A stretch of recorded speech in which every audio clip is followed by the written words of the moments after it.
Buenas noches para todos.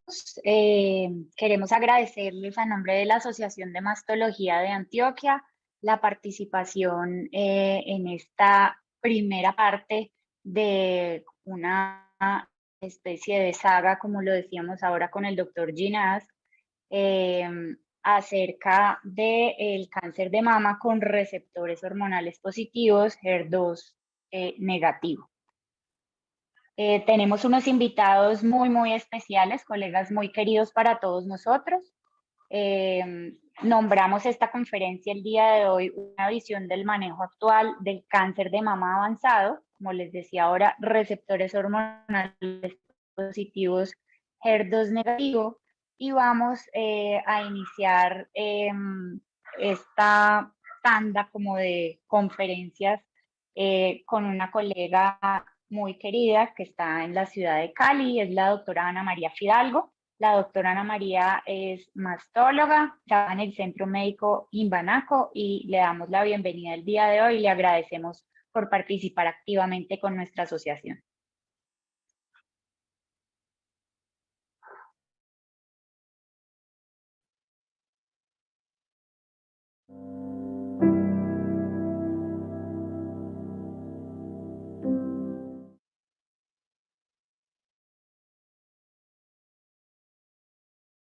Bueno, muchas gracias a la Asociación Antioqueña de Mastología por la invitación. Vamos a hablar hoy del cáncer de mama metastásico, una problemática creciente. Bueno, entonces, como sabemos, el cáncer de mama es el cáncer más frecuente en mujeres en todo el mundo.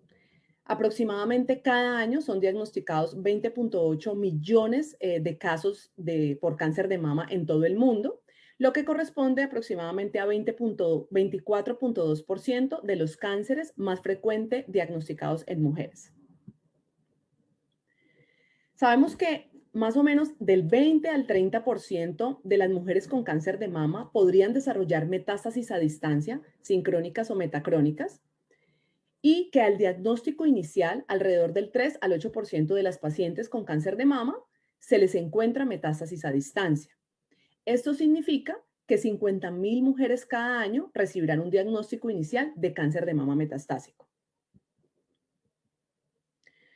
Bueno, la prevalencia de cáncer de mama metastásico en términos de mujeres viviendo con cáncer de mama en los Estados Unidos ha aumentado notablemente en los últimos 20 años. Tenemos que hacia 1990, donde tenemos este estudio que empezó en 1990, entre 1990 y el 2000, la prevalencia de cáncer de mama aumentó en un 4%. Entre el 2010 y el 2000, entre el 2000 y el 2010 aumentó en un 17%, y entre el 2010 al 2020 aumentó aproximadamente un 31%. Entonces, tenemos que la prevalencia ha aumentado exponencialmente en los últimos años. Aunque la mayoría de los casos prevalentes son mujeres que han estado viviendo con cáncer de mama metastásico por 2 años o menos, en un 40% según este estudio, un tercio de las pacientes, es decir, el 34%, han vivido 5 años o más con cáncer metastásico.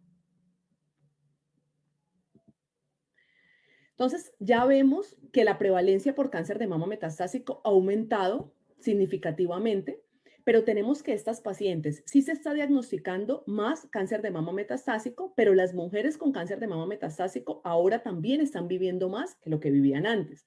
Las tasas de sobrevida también han mejorado bastante. Tenemos que hacia 1990 una paciente con un cáncer de mama metastásico podía tener una tasa de sobrevida más o menos de un 10%, pero hoy en día, ahora vamos a ver por qué, esta sobrevida ha aumentado a casi un 40% después del 1995. La sobrevida a 5 años generalmente ha aumentado en los últimos años, especialmente para las mujeres jóvenes diagnosticadas después de 1995. La mediana del tiempo de supervivencia aumentó en este estudio de 22.3 meses a 38.7 meses en las mujeres entre 15 y 49 años entre 1992 y 1994 versus 2005-2012, Y también en las mujeres entre 50 y 64 años aumentó de 19.1 meses, que era entre 1992 y 1994, a 29.7 meses entre el 2005 y el 2012. Sabemos que las pacientes con cáncer de mama, a pesar de que tenemos un mal pronóstico, hay un porcentaje pequeño pero significativo de pacientes que van a sobrevivir 10 o más años. Y algo importante es que más del 11% de las mujeres diagnosticadas entre el 2000 y el 2004, que tenían menos de 64 años, sobrevivieron más de 10 años. Un dato también es que las mujeres jóvenes que son diagnosticadas con cáncer de mama metastásico de novo tienen una mayor supervivencia en comparación con las mujeres que se les diagnostica el cáncer de mama metastásico en etapas más avanzadas. Entonces, definitivamente, a pesar de la naturaleza agresiva e incurable de casi todos los cánceres de mama metastásico, la sobrevida después del diagnóstico de enfermedad ha ido en aumento, lo que ha dado, por supuesto, como resultado un número creciente de mujeres que viven con cáncer de mama metastásico en los Estados Unidos. Generalmente el aumento de supervivencia se ve en las mujeres que se diagnostican a edades más tempranas. Esto podría explicarse probablemente porque tenemos hoy en día una mejor disponibilidad de tratamientos, pero también un dato que me pareció importante y es que disminuyó la estadificación o sea, hubo como un cambio en la estadificación. La incidencia de estadio 3 y estadio 4 desconocido ha ido disminuyendo. Y también ha habido una detección más temprana de los estadios 4 por una disponibilidad creciente de mejores técnicas de imagen. Anteriormente lo que se sabía es que el cáncer de mama metastásico en etapa 4 significaba que probablemente la paciente tenía un riesgo de muerte inminente, pero hoy en día con el desarrollo de terapias dirigidas, el cáncer de mama metastásico no es un sinónimo de muerte y también pues con todo el acceso que tenemos a los cuidados paliativos. Con una atención óptima, estas pacientes con cáncer de mama metastásico pueden vivir y a menudo lo hacen por mucho tiempo con una calidad de vida razonable, aunque pues por supuesto están sometidas a múltiples tratamientos durante todos sus controles. Hoy en día en Estados Unidos, la mayoría de las pacientes con cáncer de mama metastásica, 3 de cada 4 a los que se les diagnostica un cáncer de mama no metastásico, pero progresan a una enfermedad a distancia, lo que se sabe es que nunca se estadificaron adecuadamente y podrían tener un carcinoma metastásico de nuevo. Entonces, para concluir definitivamente, el cáncer de mama metastásico es una enfermedad heterogénea, representa un grupo heterogéneo de pacientes con diferentes pronósticos, algunos con una enfermedad muy agresiva que no responden a las terapias sistémicas, pero otros que pueden tener un curso indolente durante muchos años. Y definitivamente la población con cáncer de mama metastásico está en aumento con unas mejoras modestas en los resultados de sobrevida. Muchas gracias. Nos vemos entonces ahora en la ronda de preguntas para que continúe la siguiente presentación.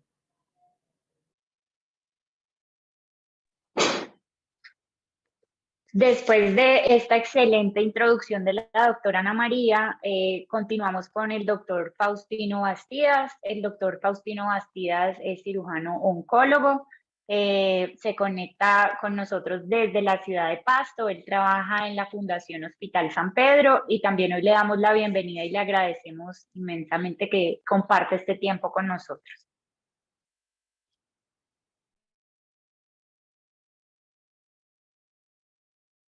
Gracias, Laurita, por tu presentación. Muy buenas noches a todos y muchísimas gracias a toda la familia AMA en cabeza de Fernando por la invitación a participar en este evento académico tan interesante el día de hoy. En los próximos 10 minutos voy a presentarles la evidencia más relevante del papel de la cirugía del tumor primario en el cáncer de mama metastásico. Estos son mis conflictos de interés. Esta presentación tiene un carácter científico de discusión entre colegas y amigos. Esta es la imagen de una de muchas de nuestras pacientes que asisten a nuestra consulta con el diagnóstico de un cáncer de mama y muchas veces todo se torna muy oscuro para la paciente y muchas veces para nosotros también cuando hacemos el diagnóstico de un cáncer de mama metastásico.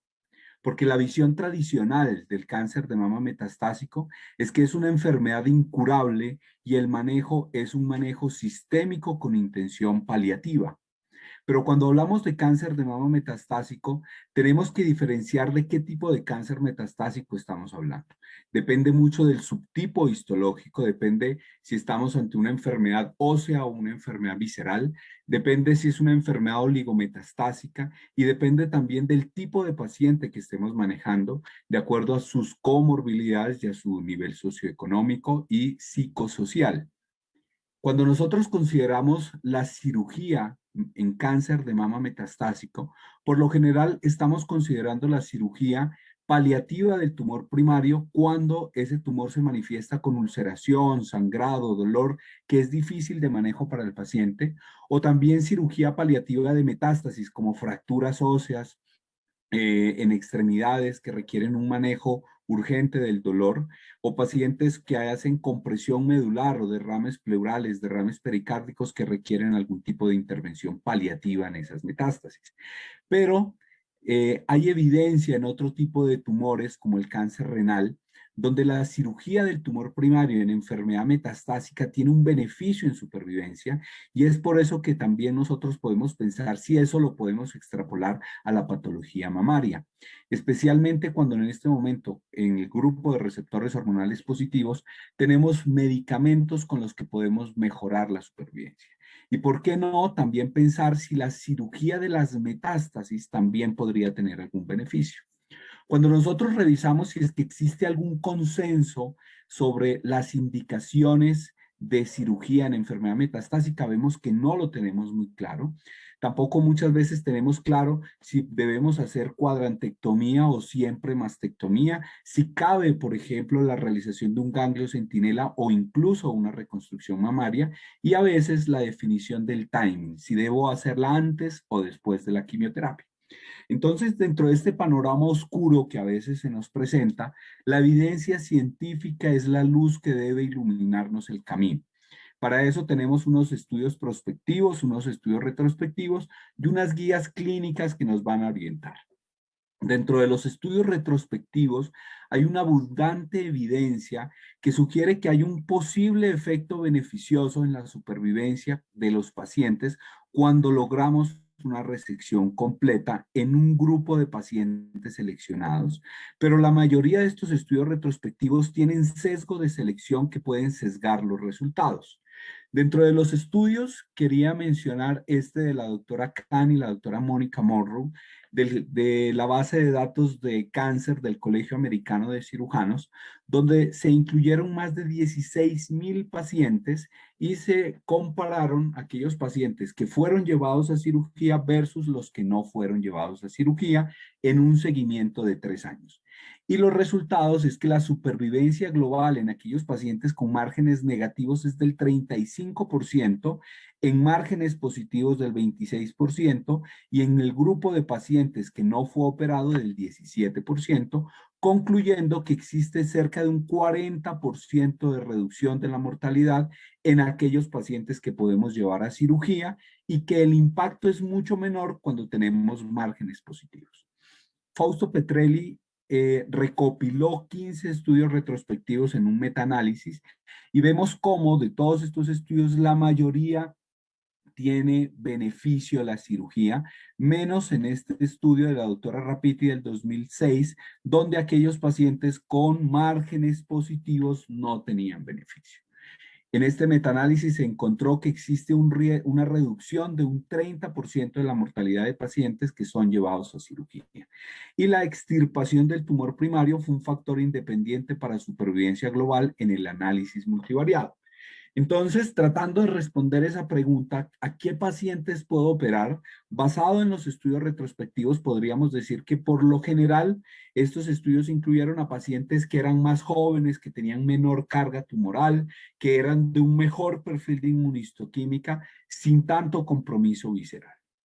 Veamos ahora qué nos dicen los estudios prospectivos y empezamos con el primer estudio, el estudio indio, que estos datos se presentaron en San Antonio del 2013 y es del Tata Memorial Hospital de Mumbai.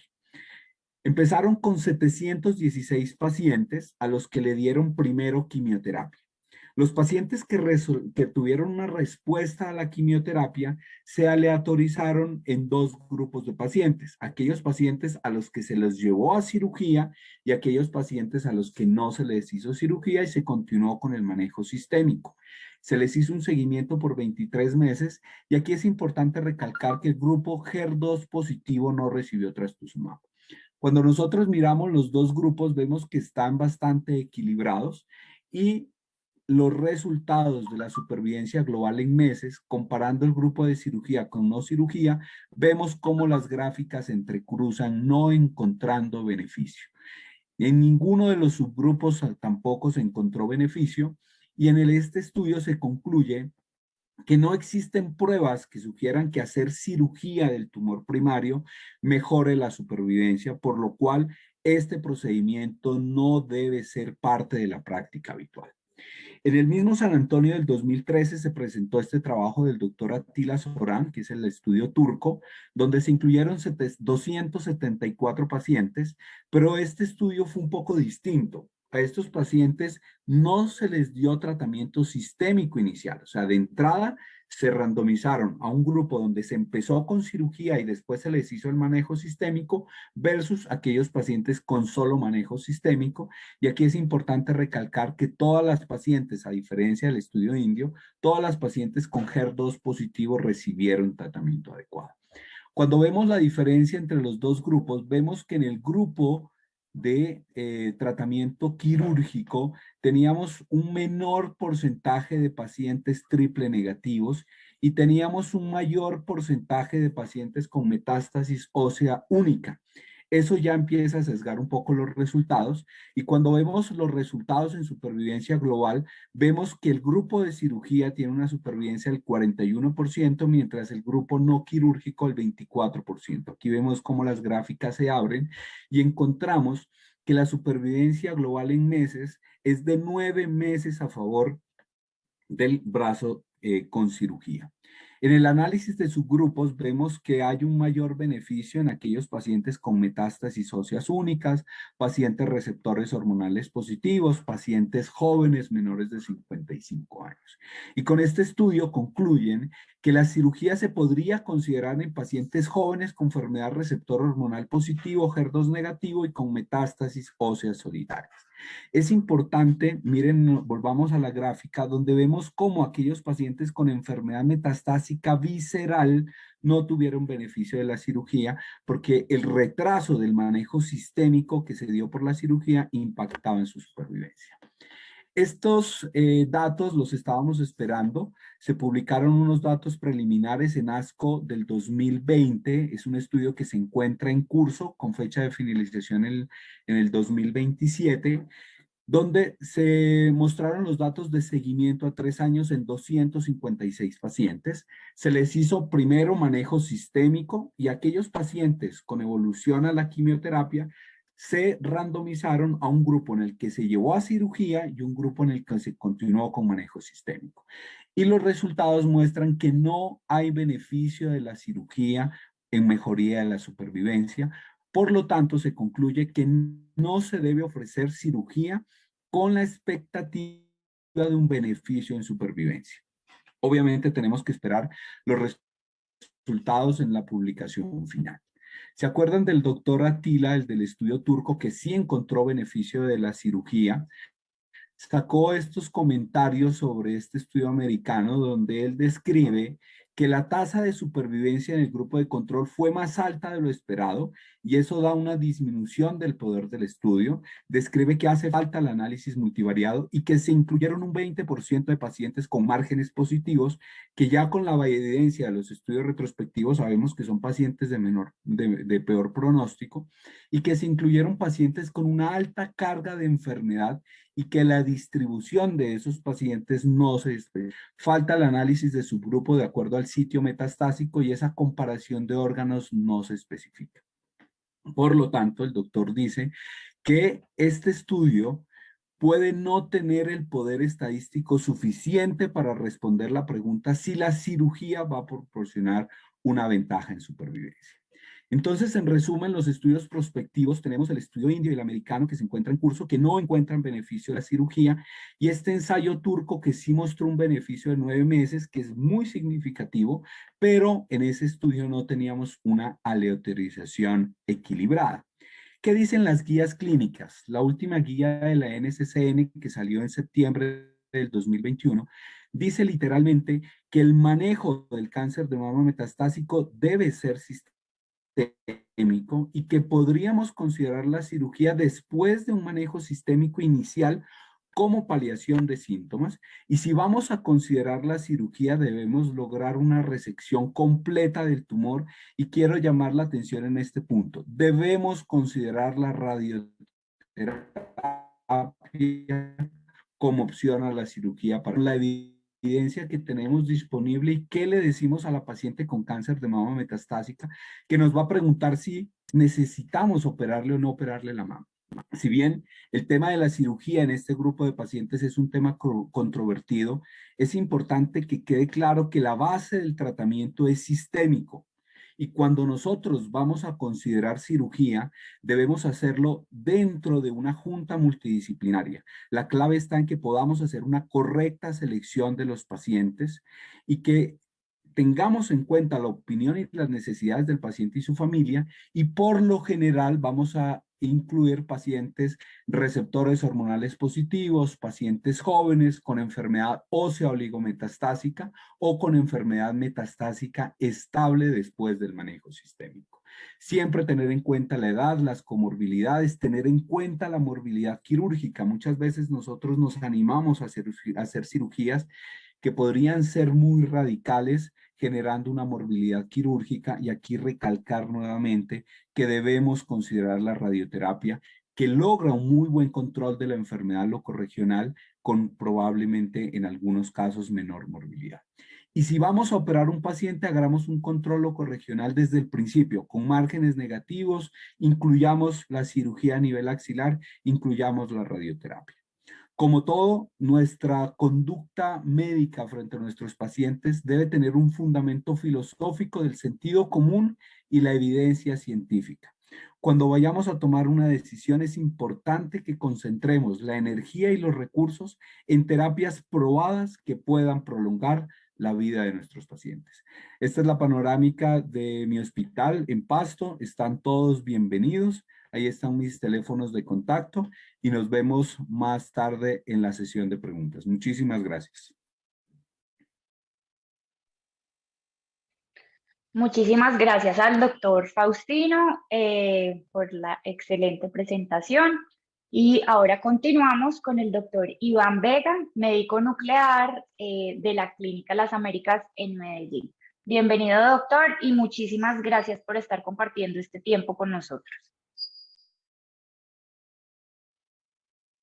Buenas noches, muchas gracias a la Asociación de Mastología de Antioquia por invitarme a hablar del uso del PET-CT en el cáncer de mama, receptor hormonal positivo y ardóneo negativo. Vamos a ver cuáles son las bases moleculares del estudio, algo rápido de los pacientes de alto riesgo, el tema que nos atañe y algunas moléculas nuevas diferentes para este tipo específico de tumores. Si uno quisiera hacer el PET-CT en este tipo de tumores del lado izquierdo, de la línea azul hacia la izquierda, pues vemos que la FDG PET-CT no está indicada para este tipo de tumores, ni en el estadiaje ni en la evaluación, y posiblemente sí en la recurrencia, porque si un luminal A nos está recurriendo es porque su comportamiento no es lo que esperábamos en este caso. Los que están a la derecha no tengo ninguna duda, no deberíamos tener ninguna duda de usar el PET-CT en todas estas situaciones, estadiaje, evaluación de la respuesta a la terapia para este tipo de receptores hormonales. En este grupo de pacientes, en esta publicación del 2016, con 387 pacientes, ellos midieron el SV versus los receptores hormonales de todo este grupo de pacientes y encontraron que entre menos receptores hormonales tenga, obviamente el nivel metabólico y la concentración del SV y por ende la efectividad del estudio va a ser muchísimo mayor, salvo en este grupo de receptor triple negativo porque era grado nuclear 1. Y sin embargo, los que están a la izquierda tienen un nivel metabólico muy bajo, mucho más bajo que el nivel de submáximo que ellos encontraron, que era factor pronóstico de supervivencia libre de progresión con un seguimiento a 7 años. Ellos encontraron que el grupo, en general, todos los pacientes tenían una submáximo de 2.9 y eso nos indica que estamos haciendo pacientes en los cuales no está indicado la realización del estudio, precisamente de los de esta columna, excepto en los de alto grado del KI67. Y la culpa de hacer esto la tiene la NCCN de alguna manera, porque ellos nos han colocado, y hasta el día de hoy lo colocan, al PET-CT como opcional para realizar el PET-CT sin discriminar específicamente en cuáles receptores hormonales o cuál KI67 deberíamos estarlo realizando. Es obvio que en la columna de la izquierda no deberíamos estarlo realizando. Sin embargo, esto tiene sus bemoles, como por ejemplo el KI67. A pesar de tener un receptor hormonal positivo o negativo, si nosotros encontramos un KI67 alto, ¿cierto? Podríamos estar haciendo el PET-CT con FDG porque, de acuerdo con esta serie, también resultó ser un factor pronóstico, al igual que son los ganglios positivos y otros elementos pronósticos tradicionales. Vuelvo y digo, no existe ninguna duda en aquellos pacientes de alto riesgo, ya que impacta clínicamente en forma importante la historia natural de la enfermedad en este metaanálisis de más de 4.000 pacientes, cómo cambia el manejo del PET-CT con FDG en los de más alto riesgo. Ahora, ¿qué hacemos con estos pacientes que nos atañen el día de hoy? Receptor hormonal positivo y HER2 negativo. La misma NCCN que critiqué hace un momento nos está diciendo que cuando usted tenga la sospecha de que algo va mal desde el punto de vista imagenológico, desde el punto de vista clínico, el arte, pues el olfato, usted podría utilizar el método de alguna manera. Como en este caso, en esta paciente de 62 años, luminal B, pero por el KI67, que era inicialmente un estadio 4 por la gammagrafía ósea, al hacer el PET-CT se descartaron totalmente todas las metástasis. Y entonces nos damos el primer punto. El primer punto fue el KI67. El segundo es, cuando exista duda en imágenes diagnósticas, usted podría tener la oportunidad de hacerlo para tener más seguridad en el diagnóstico. En este caso, otra paciente con un luminal A con un KI67 del 5%, encontramos metástasis óseas inesperadas, pero otra vez había una sospecha clínica por el dolor óseo. Existen muy pocas publicaciones acerca de este grupo específico de pacientes IPET. Tal vez esta es una de 61 pacientes del año 2014. Ellos se encontraron con nivel metabólico o por encima de la actividad metabólica hepática, era predictivo, al igual que una disminución en el metabolismo basal versus el realizado después de la neoadyuvancia, era predictivo de supervivencia global y de supervivencia libre de progresión cuando comparaban los pacientes que tenían baja actividad metabólica con los que tenían alta actividad metabólica, incluso siendo receptor hormonal positivo y HER2 negativo, pero existen muy pocas publicaciones al respecto. Esto puede ser tan efectivo que al compararle el PET-CT con algunos marcadores pronósticos o definidores de terapia, por ejemplo el Oncotype, la prueba genómica, hay una relación directamente proporcional entre la concentración de FDG y el resultado final del riesgo definido por este tipo de pruebas. Esta es una paciente luminal A que nos recae 7 años después, aparentemente, con 2 biopsias negativas guiadas por TAC. Cuando le hacemos el PET-CT encontramos que podemos hacer la biopsia guiada por el propio PET y encontramos que fue una carcinomatosis por cáncer de mama, aunque sea un luminal A en este tipo de pacientes, no se comportó clínicamente como se esperaba. Ahora, existen otras moléculas como el FES, marcado con flúor 18, el fluoroetilenestradiol, ¿cierto? Que tienen mayor especificidad cuando tenemos el receptor hormonal positivo HER2 negativo, como lo demuestra esta imagen o estas otras imágenes demostrando positividad en la metástasis cuando la FDG ha sido negativa. Incluso pues cambia el manejo en algunas series de los pacientes. Esto no es nuevo, esto se utiliza en el mundo en algunos países desde el año 2000, en Europa y en el mismo Estados Unidos, cambiando el manejo, por ejemplo, en esta serie en el 26% de los pacientes encontrando las metástasis y los ganglios. Esta es la publicación creo que original de esta radiofármaco. Un paciente que se le aplica el FES y FDG, se encuentran los dos positivos, se le da terapia hormonal, la prueba patológica fue positiva y ese paciente responde. Y en otro, aunque la prueba patológica fue positiva para receptor hormonal, no captó el FES, se le dio la terapia hormonal y no respondió. Queda la duda si puede llegar a ser mucho más específico el PET con estas moléculas que la propia prueba patológica. En conclusión, vuelvo y digo, los pacientes que tenemos a la izquierda no debería hacérseles un PET-CT con FDG, salvo en el caso de que exista una sospecha clínica mayor, el olfato, salvo en los casos de recurrencia y que estemos pensando que se está comportando de manera mucho más agresiva, y posiblemente tendremos hacia el futuro la realización de FES con F18 para este fin. Esto nos puede cambiar total y radicalmente el manejo de los pacientes si tenemos esa sospecha clínica y si nosotros tenemos captación inicial en un estudio inicial, aunque no esté indicado, debemos seguir el paciente con el mismo método de PET, porque si fue solamente por el PET que lo encontramos, pues la evaluación de la respuesta a la terapia, como lo demuestra esta imagen, puede ser por el mismo método. Esta carta al final puede estar demostrando qué es lo que deberíamos hacer y posiblemente la proyectemos ahorita al final cuando tengamos preguntas y entremos en la discusión para saber cuándo sí o cuándo no realizar este tipo de estudios de imagen. Muchas gracias y buenas noches.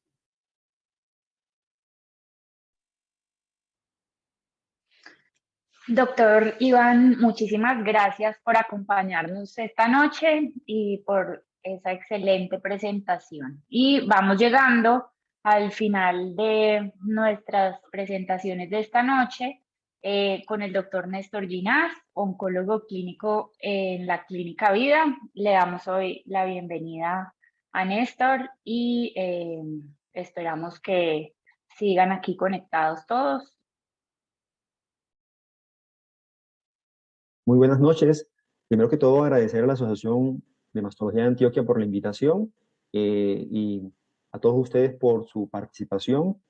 Sé que hacen un gran esfuerzo para compartir con nosotros este tiempo y vamos a aprovecharlo al máximo. Quiero compartir con ustedes algunas slides para tratar de poner sobre el tapete cuál es el papel de la quimioterapia en el cáncer de mama avanzado, receptor hormonal positivo, HER2 negativo.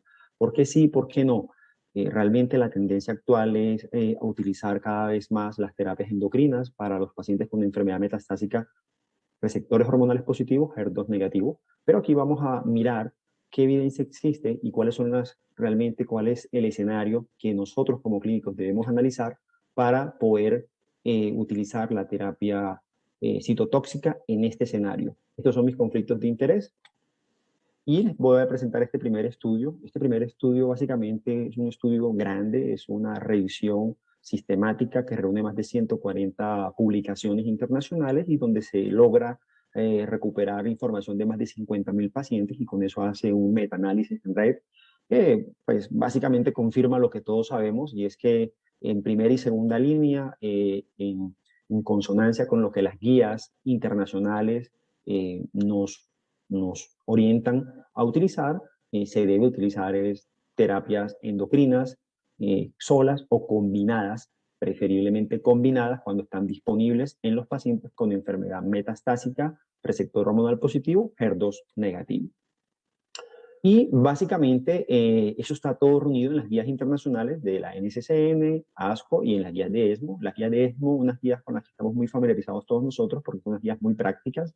En estas guías de consenso que se realizan cada 2 años en Portal, convocados por la doctora Fátima Cardoso, se reunieron en noviembre del 2019 más de 150.000 especialistas para discutir alrededor del tema y de más de 90 países alrededor del mundo. Lo importante de estas guías es que, como son de consenso, se actualizan periódicamente, tienen participación de personas de Europa, de Norteamérica, de América Latina. Esto hace que sean de pronto un poquito más homogéneas y nosotros estamos familiarizados con la practicidad que tienen estas guías. En estas guías básicamente nos colocan, nos ubican, nos dan una directriz para el uso de las terapias en este momento en el escenario metastásico con receptores hormonales positivos, HER2 negativos.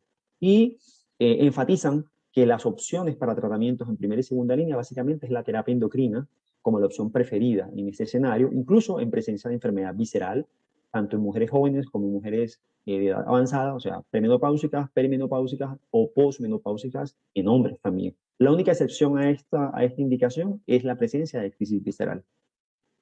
Para opciones después de una segunda línea, ellos plantean que solamente podríamos utilizar agentes únicos que no utilizamos previamente, ya sean inhibidores de aromatasa, ya sean tamoxifeno, fulvestrant, etc.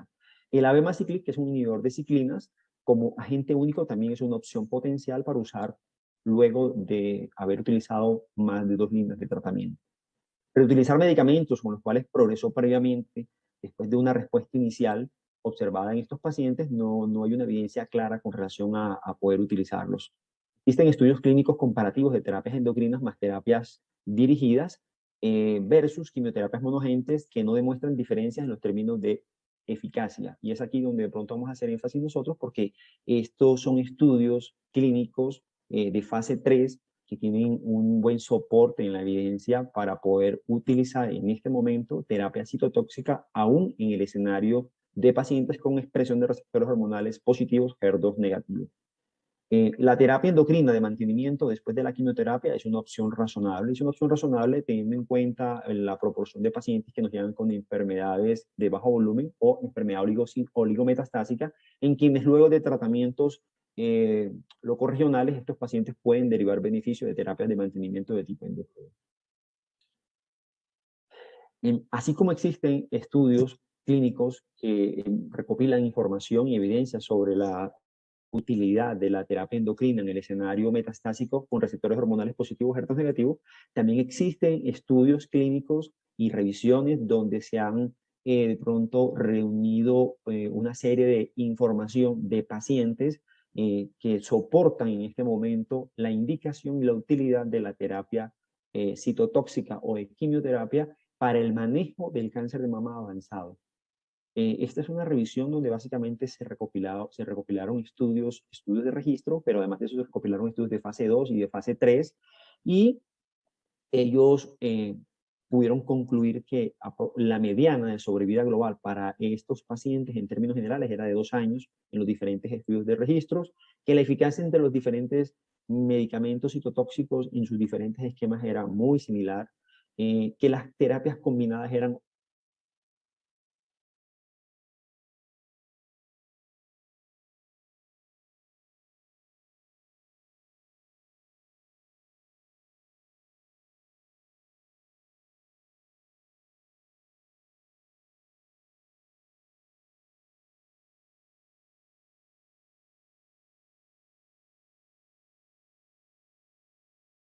tóxicas que los monoagentes y que probablemente esto limita bastante su uso.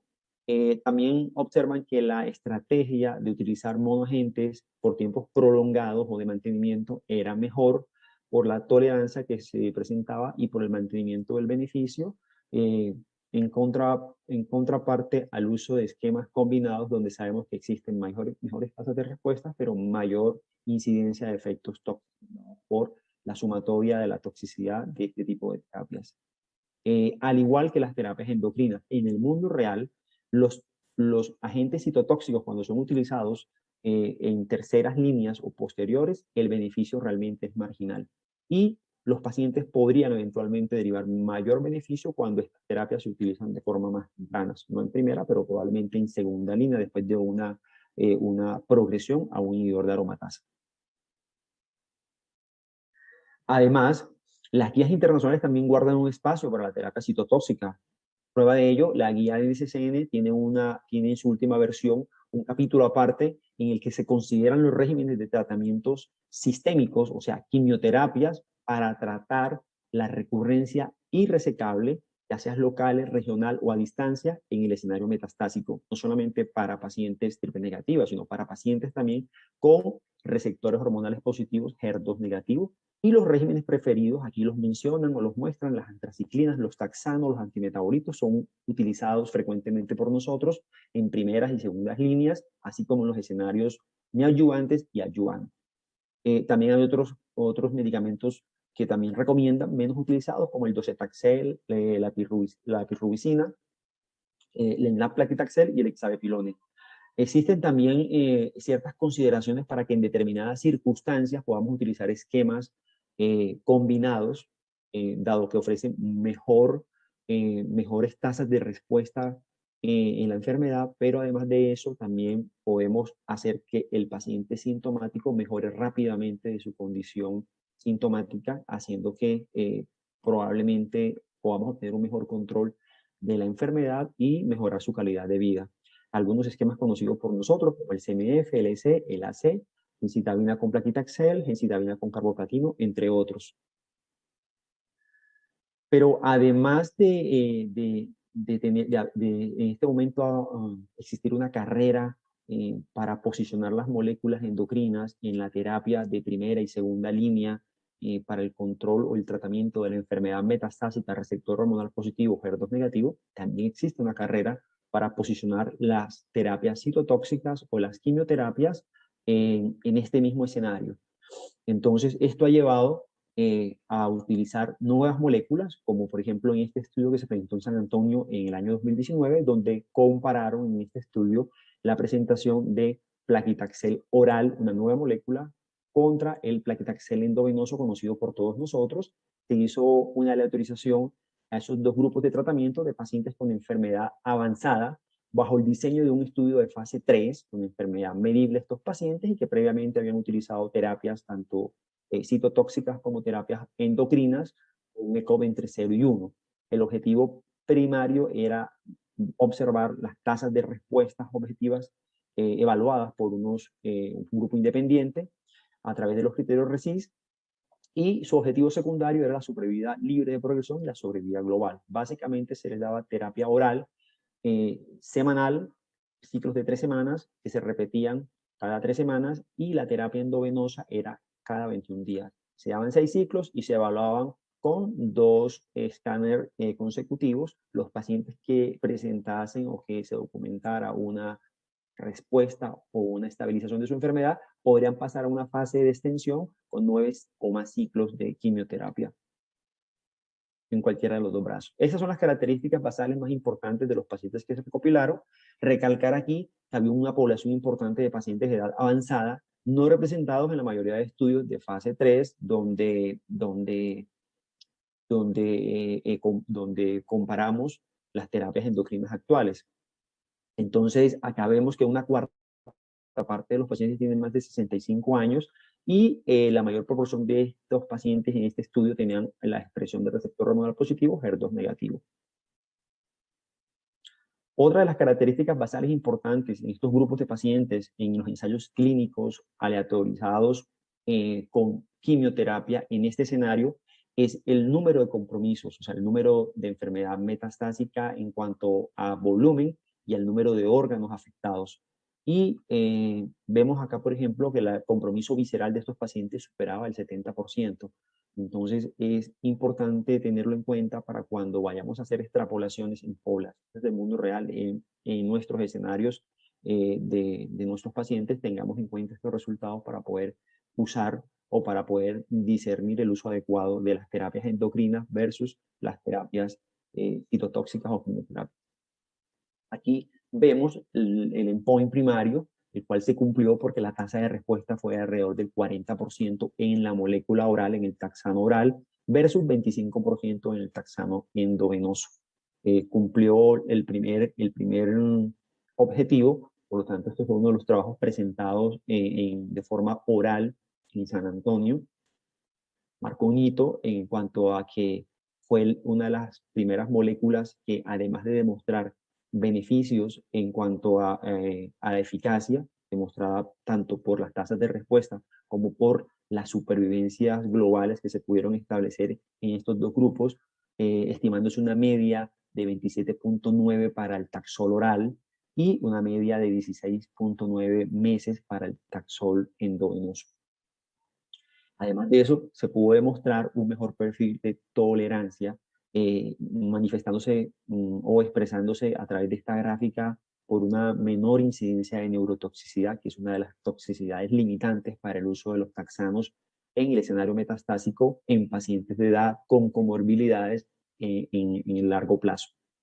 Entonces, este se convierte en el primer estudio de fase 3 donde se pudo demostrar que comparando un taxol oral versus un taxol endovenoso, se pudo establecer mayor beneficio, demostrándose mayor eficacia con una disminución en los efectos tóxicos del mismo.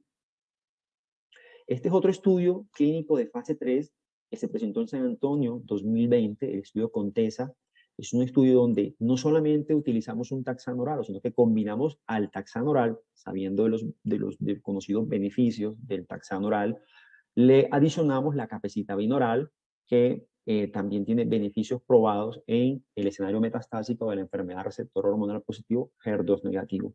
La combinación, esta estrategia de combinación se supone que debe ofrecer mejores tasas de respuesta, mejor supervivencia libre de progresión en este subgrupo de pacientes, comparado contra un estándar que en este escenario sería la capecitabina como monoagente, en pacientes que hayan utilizado previamente taxanos, con un inmunoperfil, como les he comentado, por receptores hormonales positivos, HER2 negativo. Igualmente aleatorizaron, seleccionaron pacientes con enfermedad metastásica, que tuviesen enfermedad valorable por RECIST, con quimioterapias previas no más de un ciclo, que hayan utilizado estos regímenes en enfermedad avanzada, que hayan utilizado también terapias endocrinas no más de un ciclo, o terapias dirigidas, o sea, hayan podido utilizar inhibidores de ciclina, también se incluían, que hayan utilizado previamente taxanos, ya sea en el escenario neoadyuvante, adyuvante y en el escenario también, en el escenario metastásico.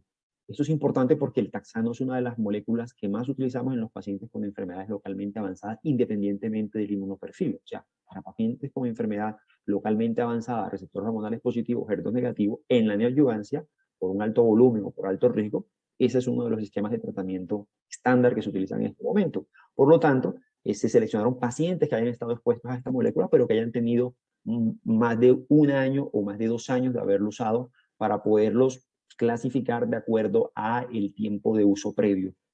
El principal objetivo era la supervivencia libre de progresión, también evaluada de forma independiente, y el objetivo secundario era la supervivencia global. Se aleatorizaron a 2 grupos, el taxano oral con la capecitabina en combinaciones versus la capecitabina, los cuales se ofrecieron hasta la progresión o toxicidad estable.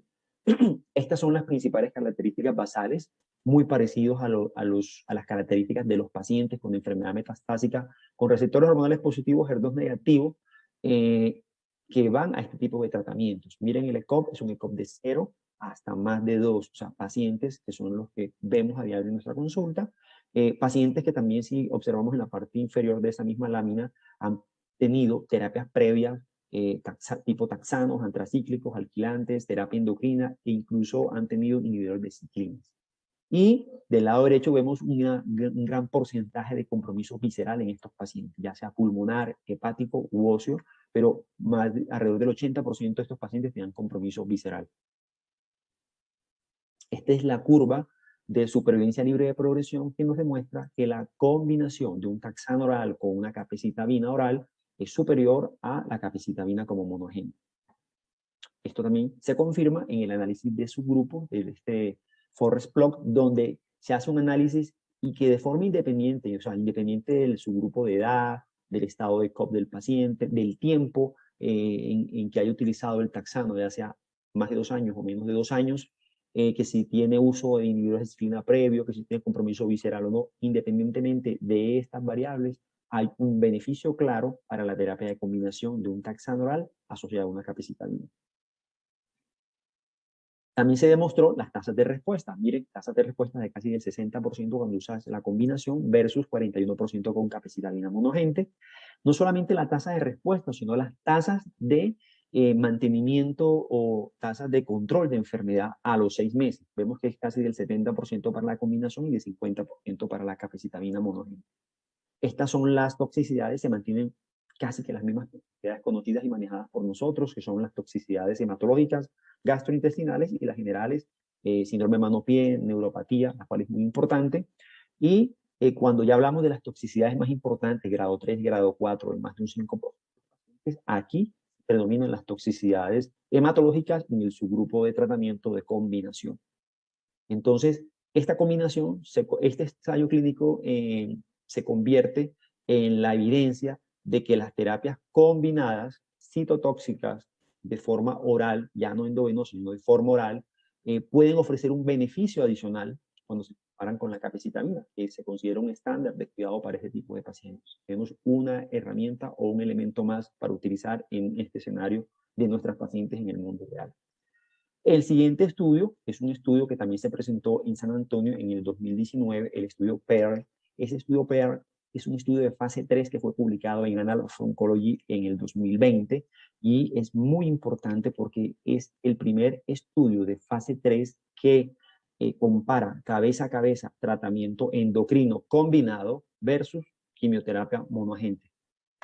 Entonces, básicamente es un estudio de fase 3 con un diseño aleatorizado de 2 cortes, los mismos criterios en términos generales para los pacientes, enfermedad metastásica con inmunoperfil expresando receptores hormonales positivos, HER2 negativos, y que hayan tenido una recurrencia durante los primeros 12 meses de la terapia adyuvante a inhibidor de aromatasa no esteroideo o progresión durante el primer mes en el escenario del uso de inhibidor de aromatasa no esteroideo, pero en el escenario meta. O sea, son criterios diferentes de resistencia, pero que los utilizan tanto en el escenario temprano con progresión en la adyuvancia, 12 meses, y en el escenario metastásico, una progresión muy rápida al mes del uso del inhibidor de aromatasa.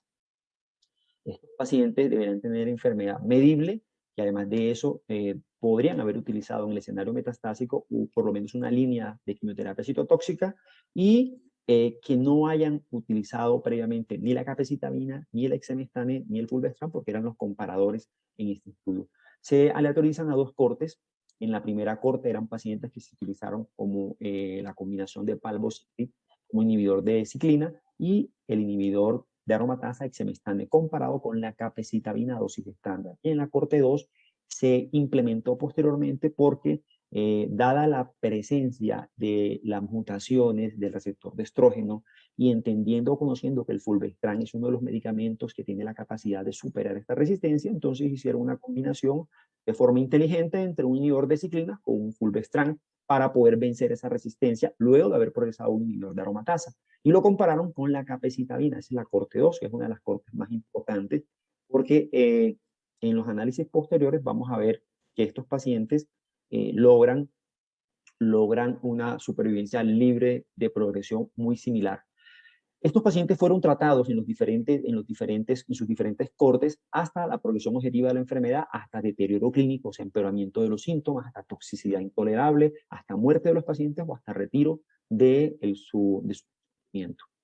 Los objetivos, básicamente los coprimarios, supervivencia libre de progresión en la corte 1 y 2, esta va a depender del estado mutacional del receptor de estrógeno 1, el cual presume una sensibilidad especial a los inhibidores a la terapia endocrina. En tanto que en la corte 2, esta van a determinar la supervivencia libre de progresión, comparando capecitabina con palbociclib más fulvestrant, independientemente del estado mutacional de estos pacientes. Objetivos secundarios: supervivencia libre de progresión, supervivencia global, seguridad, tolerabilidad, calidad de vida, biomarcadores. Características más importantes y relevantes en este estudio, como lo hemos mencionado en los otros, de fase 3, donde utilizamos terapia citotóxica en el escenario metastásico, receptor hormonal positivo, HER2 negativo, la enfermedad visceral. Enfermedad visceral que en este estudio está por encima del 60% en todas las cortes. Pero además de eso, el número de sitios de metástasis, no solamente un sitio, 2 y hasta 3 sitios comprometidos con metástasis para estos pacientes que fueron aleatorizados en los diferentes brazos del estudio. Aquí tenemos predominio de pacientes con enfermedad de tipo luminal, ya sea A o B, fueron equilibrados en los diferentes brazos de tratamiento. Un gran porcentaje de estos pacientes, alrededor del 60-70%, habían utilizado inhibidores de aromatasa previamente dentro de las terapias hormonales permitidas y también habían utilizado previamente terapias citotóxicas en el escenario metastásico más de la mitad de los pacientes. Estas son las curvas de supervivencia libre de progresión. Miren esa belleza, ¿cierto? Básicamente encontramos que la combinación de palbociclib y fulvestrant no fue inferior a la capecitabina monogénica. Así lo expresaron en ese momento los investigadores, pero además ofrece un perfil de toxicidad mucho mejor tolerado para los pacientes. ¿Ok? Eso en la corte 2 y en la corte 1, que era la corte en la que se iba a demostrar por la especial sensibilidad de estos pacientes que no tenían o que no presentaban mutaciones del receptor de estrógeno, donde sabemos que responden mucho mejor a la terapia endocrina, observamos exactamente lo mismo. La combinación de terapia endocrina no es inferior a la capecitabina, es un estudio de no inferioridad. Y para este año, en ESMO, esta semana, se acabó ayer el Congreso Europeo de Oncología, presentaron también los resultados finales de vida global de este mismo estudio y, oh sorpresa, básicamente en las medianas de seguimiento para 28 meses para los dos brazos, observamos que la supervivencia global para la capecitabina es de 32.8 meses y para la combinación de palbociclib y fulvestrant en la corte 2, que es independiente de la mutación, de 31.1 meses. También se expresó el resultado de la misma forma para sobrevida global, la combinación de fulvestrant con un inhibidor de ciclinas no es inferior a la capecitabina, por lo tanto ambos son similares y esto plantea la posibilidad de que en este escenario sigamos utilizando estas combinaciones endocrinas, pero también tener en cuenta en estos escenarios donde los pacientes tienen mayor compromiso visceral o donde los pacientes tienen de pronto un deterioro de su ECOG o que no califican a las terapias endocrinas, podríamos ofrecer este tipo de terapias, posicionando nuevamente la capecitabina como una terapia de primera línea y de segunda línea después de la progresión a los inhibidores de aromatasa para pacientes con cáncer de mama metastásico, receptor hormonal positivo, HER2 negativo. El objetivo realmente no es en este momento descalificar o posicionar a uno u otro medicamento, sino que básicamente es tener un panorama, tener un horizonte y entender que el cáncer de mama metastásico es un espectro, una enfermedad muy heterogénea, no es parte de una enfermedad que se clasifique solamente porque tenga un receptor hormonal positivo y un HER2 negativo, no, eso va mucho más allá y sabemos los que hacemos clínica en el día a día que los pacientes pueden estar en un espectro de posibilidades, tanto pacientes muy graves, pacientes con condiciones clínicas muy severas y pacientes con enfermedades muy indolentes en los que pueden tener enfermedad metastásica y estar vivos con terapia endocrina de primera línea, 5 años, 10 años o más años. Entonces, entendiendo esto, tenemos que buscar o clasificar adecuadamente a estos pacientes en qué grupos se pueden catalogar o se pueden clasificar, dada la rapidez del desarrollo de sus metástasis, dada los tiempos cortos libres de enfermedad, dado de pronto el extenso compromiso visceral que puedan tener estos pacientes, también teniendo en cuenta las terapias, la resistencia a la terapia endocrina, que cada vez más la vamos a ver en el día a día, recordando y teniendo en cuenta que a pesar de que nosotros no las busquemos, se muestran clínicamente y son esos pacientes que progresan en los primeros 6 meses de la terapia endocrina en el escenario metastásico. Y pueden ser resistencias dadas por las mutaciones del receptor de estrógeno, que no lo buscamos, no tenemos forma de establecerlo o determinarlo de forma, digamos que rutinaria, y también las mutaciones del PI3K, que para este subgrupo de pacientes pueden representar hasta el 30-40%. En ese escenario, los inhibidores de ciclina tampoco funcionan muy bien. Eso es importante tenerlo en cuenta. Y el extremo derecho, donde está la enfermedad indolente, que son pacientes que tienen unos largos periodos libres de enfermedad, tienen un compromiso metastásico o a la recurrencia muy retardado y que tienen un compromiso característico óseo y de tejidos blandos, no el compromiso característico visceral de la enfermedad más agresiva. Estos pacientes son muy son muy sensibles a la terapia endocrina, tienen una sensibilidad exquisita a la terapia endocrina, afortunadamente, buena tolerancia, y es los que observamos que tienen unas supervivencias libres de progresión, unas supervivencias globales, como nos muestran los estudios de fase 3 en este momento. Importante, esto lo extraje básicamente de las guías de ESMO, del ABC, quinta edición, donde nos marcan unas pautas generales para iniciar la terapia sistémica. Y eso es lo que quiero hacer un poco de énfasis, porque más que escoger una terapia, realmente es importante poder establecer cuáles son esas pautas y tenerlas en cuenta. Además de la determinación del estado de receptores hormonales y HER2 en estos pacientes, que debemos de retestearlos cuando estos pacientes progresen, tenemos que establecer el estado mutacional, no solamente del BRCA, ojalá a futuro podamos establecer los estados mutacionales del receptor de estrógeno y del PI3K para poder seleccionar mejor nuestros pacientes. Acceso a terapias disponibles, aunque tengamos terapias en este momento disponibles en Colombia porque están autorizadas por INVIMA, no quiere decir que los pacientes tengan acceso a estas terapias de primera mano. Terapias previas y toxicidades importantes, no solamente las endocrinas, sino las terapias citotóxicas. El tiempo a la progresión nos está dando un indicador clínico de qué medicamento podemos reintroducir.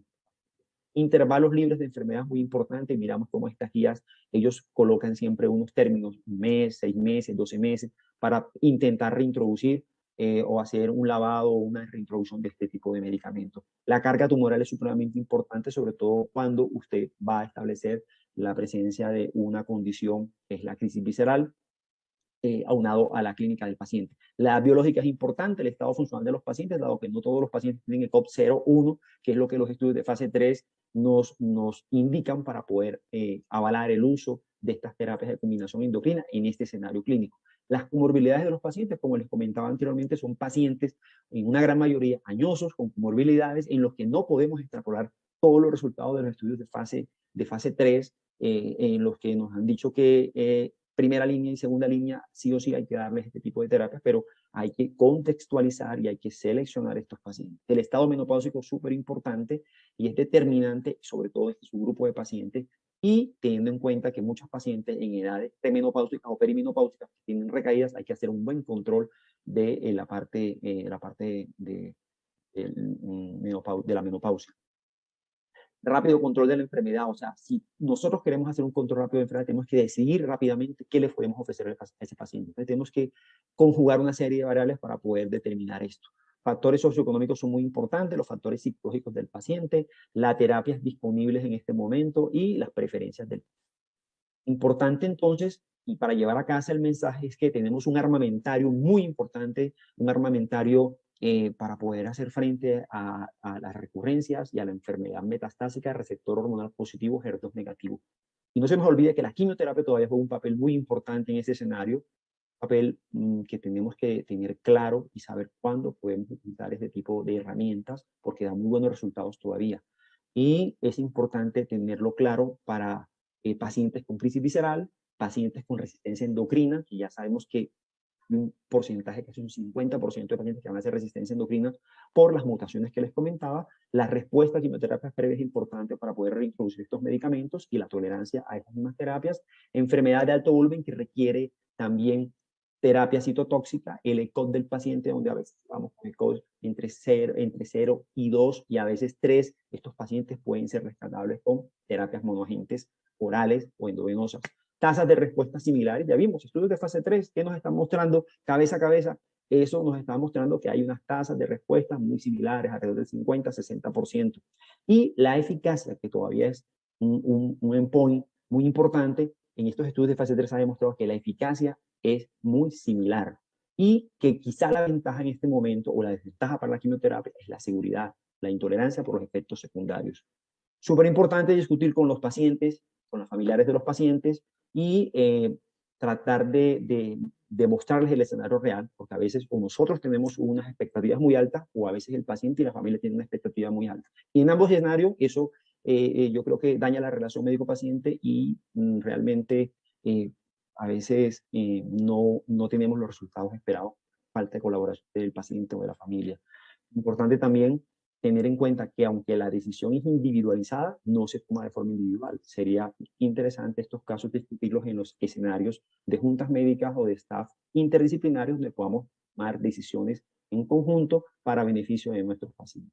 Muchas gracias por su atención. Espero que haya sido de utilidad o que sea de utilidad para ustedes haber compartido estas opiniones, y nos vemos pronto en la sesión de preguntas para que ustedes expresen sus opiniones y sus comentarios y para resolver las dudas. Muchas gracias. Bueno, muchísimas gracias. Muchísimas gracias a nuestros conferencistas de esta noche, también a todas las personas que aún continúan conectadas con nosotros. Sé que la doctora Claudia Ramírez quería hacer una pregunta. Quisiera pedirle por favor al ingeniero si nos puede abrir el micrófono para que podamos hacer la ronda de preguntas. Pero yo creo que ya, ¿me escuchan? Sí, perfecto, te estamos escuchando. No, entonces yo solita lo pude hacer. Bueno, gracias, ingeniero. Muy bien, bueno, no, mil gracias por la presentación. Ha estado pues excelente, unas presentaciones absolutamente claras. Yo tendría un comentario y una pregunta, tanto para los quirúrgicos como David, para... no pases por allá, que estoy con cámara. ¿Cómo? Ah, pues pensé que el doctor estaba hablando. Entonces tendría un comentario y una pregunta, el comentario para el público general y la pregunta principalmente para los cirujanos y para el oncólogo clínico. Entonces, a mí me llama la atención lo siguiente, nosotros como concepto fundamental tenemos que el escenario metastásico, el tratamiento, todas las intervenciones que damos es con carácter de intención paliativa. Cuando estamos hablando de intención paliativa, no estamos ya en ningún momento, nos tenemos como que desligar del concepto de mejoría de la sobrevida global, y lo que estamos entonces tratando de mejorar es la sobrevida libre de progresión. Ustedes habrán podido darse cuenta la diferencia entre los estudios cuando son quirúrgicos y los estudios cuando son de oncología clínica. Los quirúrgicos, en donde hemos tenido como todas estas limitaciones, que si sirve, que no sirve, que si beneficio, no beneficio, tienen como resultado o desenlace biomédico principal la sobrevida global, mientras que lo vemos en los estudios que muestra el doctor Ginás y toda su revisión, su excelente revisión, que los desenlaces son la sobrevida libre de progresión. Uno no le puede pedir a un paciente que ya está metastásico y que ya está definido, o a ese escenario no le puede pedir sobre un resultado tan dramático como una sobrevida global. Entonces, básicamente, y como en ese orden de ideas, quisiera preguntarle tanto a los quirúrgicos como al oncólogo clínico, sí, aparte, porque yo de verdad no he revisado el tema a profundidad, siempre me he quedado como con lo que me han dicho, de pronto he revisado como los metaanálisis y ya,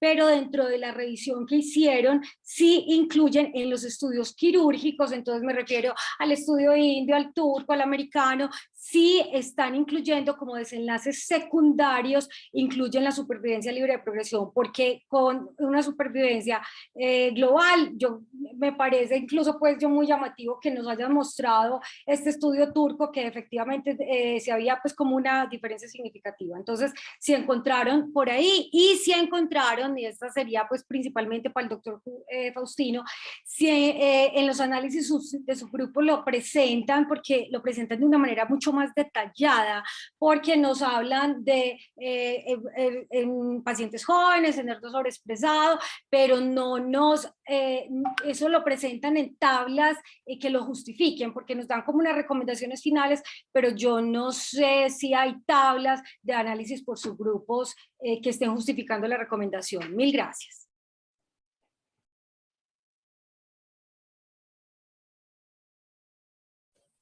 Bueno, buenas noches a todos. Soy la doctora María Fidalgo, mastóloga. Claudia, respondiendo como la primera parte de tu pregunta, básicamente los estudios que se incluyeron, que son los estudios, pues tenemos los estudios retrospectivos y los estudios prospectivos.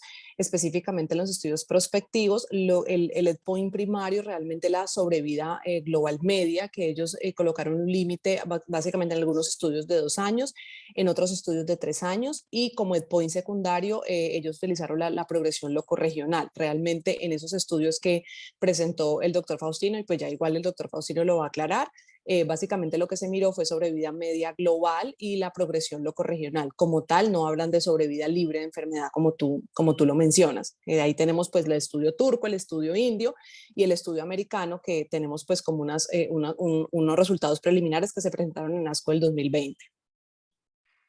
Porque, y pongo en la discusión, porque parte de los resultados que obtenemos o de los malos resultados que obtenemos cuando metemos a la cirugía, ¿no será que en el diseño de los estudios estamos formulando mal la pregunta, o no tanto formulando mal la pregunta, sino que estamos generando un resultado, un desenlace biomédico que no es acorde con el escenario o con la población a la que está dirigida como esa pregunta? Ese es como mi gran interrogante, y por eso como probablemente será que estamos haciendo la pregunta que no es, o estamos haciéndola con la estrategia PICOT. Ahí está pasando algo, básicamente, Faustino y el doctor Ginás, básicamente.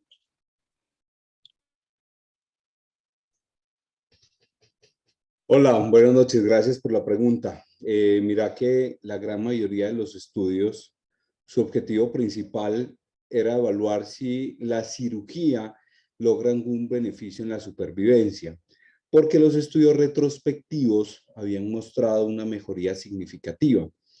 Pero en los estudios prospectivos que se hicieron con ese objetivo, porque basado en otros modelos tumorales, como en cáncer de colon y en cáncer renal, donde sí se encuentra que hay un beneficio en la supervivencia, que es uno de los objetivos que se buscaban en mama, porque como lo mostraba Anita, cerca del 50% de los pacientes que debutan con un cáncer metastásico podrían ser operables, o sea, están dentro de los T3 o T4 operables.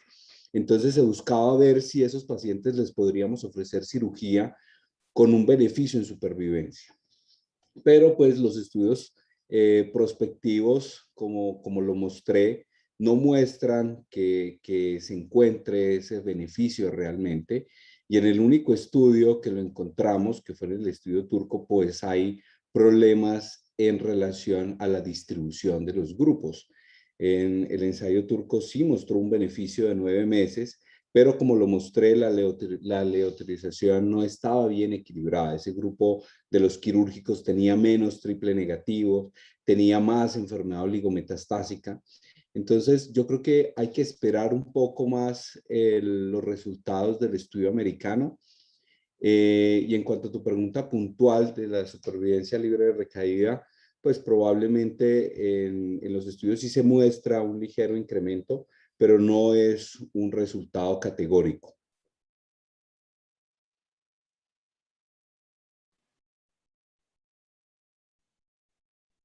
Buenas noches a todos. Muchas gracias, Claudia, por tu pregunta. Efectivamente, lo que tu comentario es muy como acorde con el contexto. Realmente el principal objetivo del tratamiento de la enfermedad metastásica es mejorar calidad de vida. Y en ese orden de ideas, después de esto, viene pues mejorar la supervivencia libre de progresión y posteriormente, si es posible, la sobrevida global. Y toma mucho valor la supervivencia libre de progresión en este escenario, básicamente porque la sobrevida global va a ser a consecuencia de la sumatoria de las diferentes intervenciones que vamos a hacer en este escenario, llámese intervenciones sistémicas, llámese intervenciones locorregionales o quirúrgicas, radioterapia, etc. Entonces es una sumatoria de cosas que en este escenario es difícil de establecer y es difícil de poder hacer control sobre estas variables. Entonces, dado este escenario, es poco probable que estos estudios puedan incluir grandes volúmenes de pacientes y que puedan de pronto hacer una diferenciación en la supervivencia global. Pero yo creería que el principal endpoint que tenemos que estar vigilando es la supervivencia libre de progresión, que es el tiempo que nos está permitiendo con una intervención X mejorar o estabilizar la enfermedad de este paciente hasta que yo pueda volver a hacer otra intervención. Entonces, ese es básicamente uno de los principales ejemplos de este escenario. De acuerdo, mil gracias, porque yo lo que veo es como repetición de la misma pregunta en los diferentes estudios y como del mismo error metodológico cuando van a evaluar el resultado final, porque es que están pidiéndole demasiado a una cirugía en un escenario metastásico. O sea, si medicamentos y terapias sistémicas incluso no necesariamente pueden mostrar beneficio en la supervivencia global, ahora una cirugía que es un manejo locorregional. Entonces, a mí sí me llama la atención, incluso pues si uno, yo pues porque no estoy en estos momentos interesada en investigación, estoy con otras cosas en mente, pero sería muy interesante tener en el escenario metastásico y hacer como una cohorte en la que se mida sobre vida libre de progresión, no sobre vida global, y que sea como desenlace primario, porque es que ese es el concepto fundamental de la enfermedad metastásica, como lo está aclarando el doctor Ginás. Entonces, como uno quitar como ese error metodológico, porque es real, o sea, los que tengan como principios básicos de epidemiología saben que ahí hay un error porque es que uno, o porque lo hicieron estadísticos, lo diseñaron y no tuvieron en cuenta la opinión del clínico, pero finalmente el clínico, el resultado que nos está importando no es cuánto ya estás metastásico, ya lo que vas a vivir porque te vas a morir antes, no vas a alcanzar a vivir más allá, lo que como si no hubieras tenido la enfermedad, ya vas a vivir menos, pero entonces de ese menos, ¿cuánto puedo mejorar esa sobrevida libre de progresión? Entonces, básicamente esa sería una motivación para hacer una investigación con una pregunta distinta o con un desenlace biomédico distinto. Mil gracias. Claudia, yo entiendo tu punto de vista, pero todo esto se parte de unas teorías de por qué sería beneficioso operar un paciente. Y es que el tumor primario, si uno quita en teoría el tumor primario, yo estoy reduciendo la cantidad de células tumorales circulantes y por lo tanto tendría un menor riesgo, al menos teórico, de ser metástasis. También es claro que cuando tenemos el tumor primario in situ, el sistema inmunológico genera una serie de factores de un sistema inmunológico ayuda a controlarlo y al momento en que quitamos ese tumor primario, va a haber una mejoría también del sistema inmunológico, se puede restaurar la inmunocompetencia. De hecho, hay estudios en ratones donde al sacar el tumor primario de la mama, esa inmunocompetencia del huésped mejora y se ha visto que hay reducción del tamaño de las metástasis. El tumor primario también produce estos factores de crecimiento tumoral que favorece la implantación y el crecimiento de los sitios metastásicos. Y si yo quito ese tumor, podría estar mejorando el efecto. Entonces, esto parte, no creo que sea un error, parte de unas teorías que están probadas en animales y que están probadas en otros modelos tumorales. Como lo mencioné, hay evidencia sólida, por ejemplo, en cáncer renal, donde la cirugía del tumor primario es beneficiosa en supervivencia. Entonces, yo creo que no debemos perder, si yo bien con lo que mostré en la evidencia, no estaría tan a favor de operar los pacientes, salvo casos muy seleccionados. Yo creo que no debemos perder esa esperanza de que en algún momento, con estudios más organizados y con el manejo multimodal que hacemos, probablemente la cirugía pueda tener también un beneficio.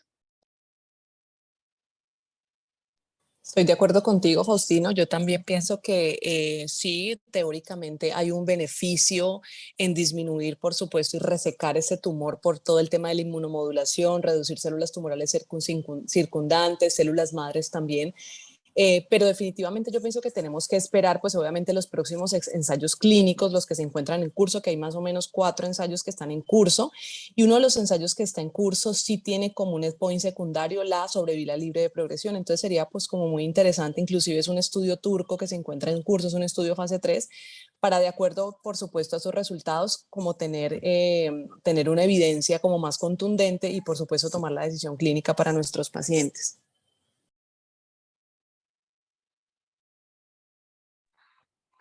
Yo tengo 2 preguntas, una para Néstor y una para el doctor Iván Vega.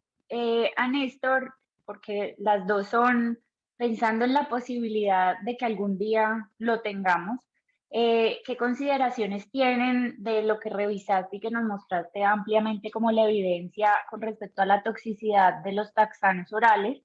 Porque por los resultados que se han mostrado podría ser una estrategia muy, muy importante para este tipo de pacientes, en los que uno trataría de evitar al máximo, si se pudiera, tener que dar una terapia sistémica como en la quimioterapia convencional, que sea intravenosa. Y al doctor Iván Vega también en la posibilidad de que, cómo ve él esa posibilidad de que lleguemos a tener FES, cómo es la estabilidad, el decaimiento del radiofármaco, si hay alguna aproximación de cuánto sería el costo para nosotros, ¿cómo lo ven ustedes eso? Gracias, Laura. De verdad que es una pregunta muy interesante. Los oncólogos hemos venido siendo testigos del crecimiento de las terapias orales y de la disminución de las terapias endovenosas. Esto es claro porque los pacientes tienen una comodidad posológica. No es lo mismo ir a aplicarse una quimioterapia cada 3 semanas o cada semana a tomársela en su casa. La comodidad de tomar los medicamentos en su casa, eso es una propuesta ganadora para todos los pacientes. Primer punto. Y segundo punto, las moléculas orales, específicamente el plaquitaxel, porque también tenemos el vinorelbine, no lo tenemos disponible en ninguno de los dos, pero yo creo que a futuro pueden estar acá en Colombia. Nosotros participamos del ensayo clínico y básicamente era un poco dispendioso porque en este ensayo clínico la molécula oral había que dársela con una toma previa de un inhibidor de la glicoproteína para que se absorbiera adecuadamente. Esa es una de las barreras o de las limitantes del taxano, la dosis a administrar. Pero ya con el segundo estudio se pudo conseguir un mejor taxano en el que se obviaba el tema de tomar un medicamento previo a la administración de la dosis del día.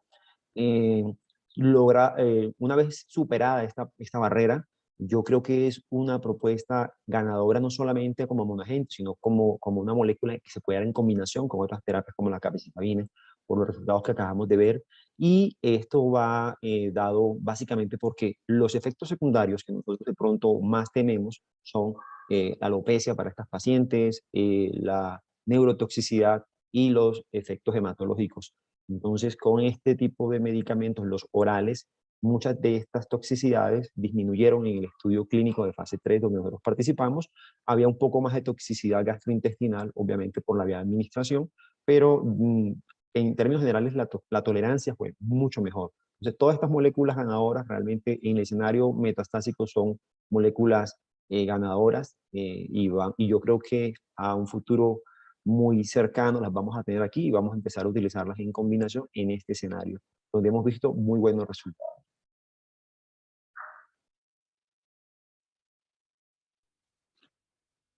Muchísimas gracias, Néstor, por tu respuesta.